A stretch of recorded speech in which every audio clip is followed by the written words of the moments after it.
नमस्कार। देश प्रदेश में आपका स्वागत है। मैं हूं मनोरंजन भारती। सबसे पहले बात करते हैं उत्तर प्रदेश की।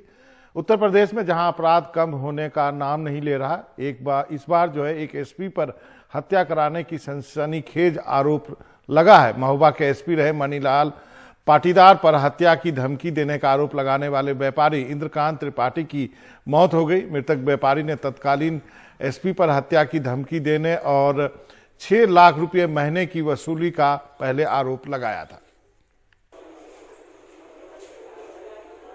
उन्होंने मुझे जोर जोर से डांटते हुए, गाली देते हुए कहा कि सुनो, जाकर 1 हफ्ते के अंदर 6 लाख की व्यवस्था करके लाओ, वरना 1 हफ्ते बाद तुम अपने मुकदमों की गिनती गिन लेना, कितने फर्जी मुकदमे तुम्हारे ऊपर व तुम्हारे परिवार के ऊपर मैं लगाने जा रहा हूँ।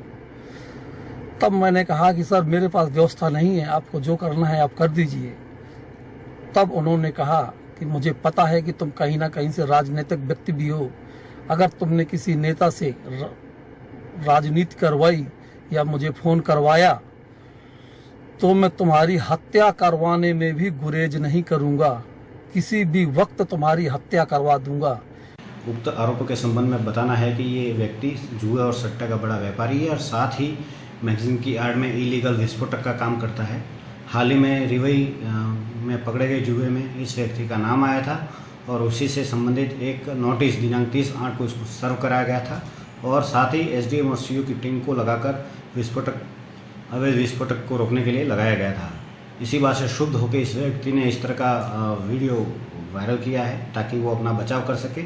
मेरे द्वारा इस संबंध में जो भी विधिक कार्रवाई है वो कराने के निर्देश संबंधित थाने को भी दिए गए हैं और मानहानि से संबंधित जो कार्रवाई विधिक होगी वो अलग से इसमें की जाएगी। महोबा प्रकरण में देखिए, एक बड़ी बात यह है कि नेता तो अक्सर मोर्चा खोलता है तमाम लोगों के खिलाफ, क्योंकि उससे उसकी नेतागिरी आगे बढ़ती है, लेकिन व्यापारी मोर्चे नहीं खोलता। व्यापारी सहूलियत से काम करता है। अगर एक व्यापारी अपने जिले के सबसे बड़े अधिकारी, एक आईपीएस अफसर के खिलाफ वीडियो बना के वायरल कर रहा हो कि 6 लाख रुपए महीना ये घूस लेते थे और अब मैं नहीं दे पा रहा हूं धंधा मंदा होने की वजह से, तो मुझे जान से मारने की धमकी दे रहे हैं, अगर मेरी हत्या हुई तो उसके लिए ये जिम्मेदार होंगे, ये किसी भी व्यापारी के लिए बहुत बड़ी बात है। बिल्कुल वो अपनी जान हथेली पे लेके यह काम कर रहा होगा। अब क्या इसे सिर्फ महज इत्तेफाक कहा जाए कि ये वीडियो वायरल करने के 2 दिन के अंदर उसको गोली मार दी गई और उसके बाद वो मर गया? अगर ये महज इत्तेफाक भी है, जांच होगी तो पता चलेगा कि उसको गोली किसने मरवाई और कैसे वो मरे।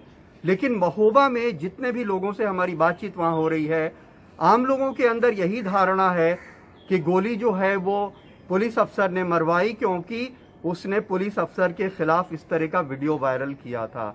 और बात सिर्फ एक आईपीएस अफसर की नहीं है, बहुत सारे आईपीएस अफसरों के खिलाफ जांच चल रही है।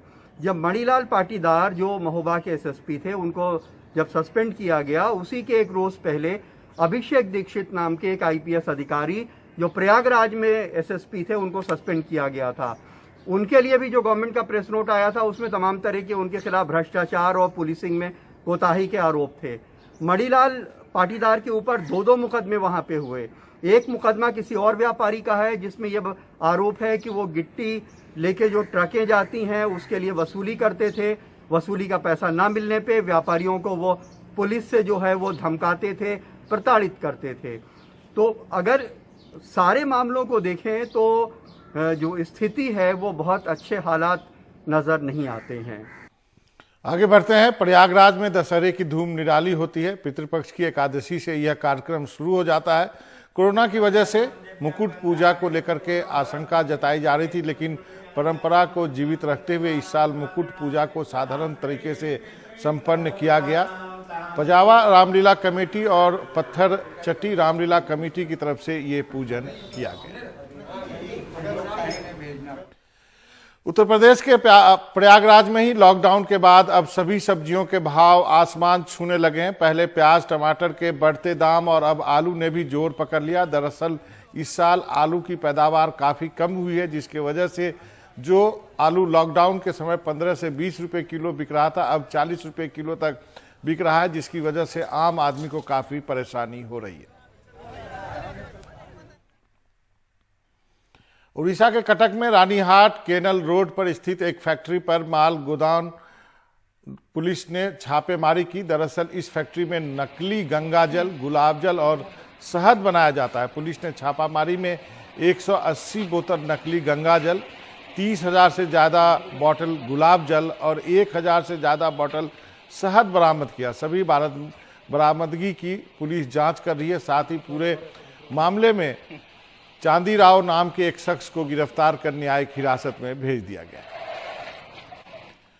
उत्तर प्रदेश की ही बात करते हैं। मुरादाबाद में एक लड़की ने पढ़ाई करने से रोकने पर आत्महत्या कर ली। लड़की के घर से पुलिस को सुसाइड नोट मिला है, जिसमें उसने अपनी मौत का जिम्मेवार अपने पिता को बताया है। जिसके बाद पिता ने सबूत मिटाने के लिए बेटी के शव को जंगल में ले जाकर के जला दिया और फरार हो गया। मां की शिकायत पर पुलिस मौके पर पहुंची और शव को पोस्टमार्टम के लिए भेजा। साथ ही आरोपी के खिलाफ मुकदमा भी दर्ज किया गया।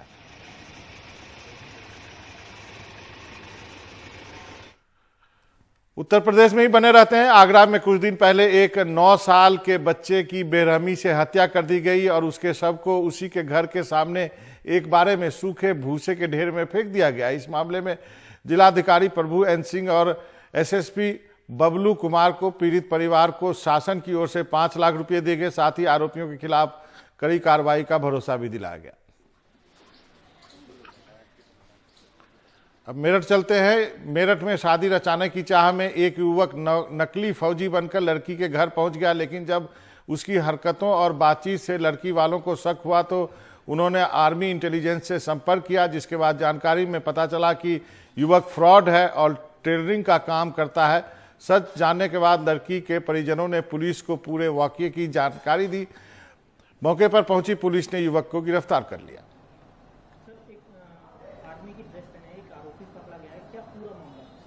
संजय नाम का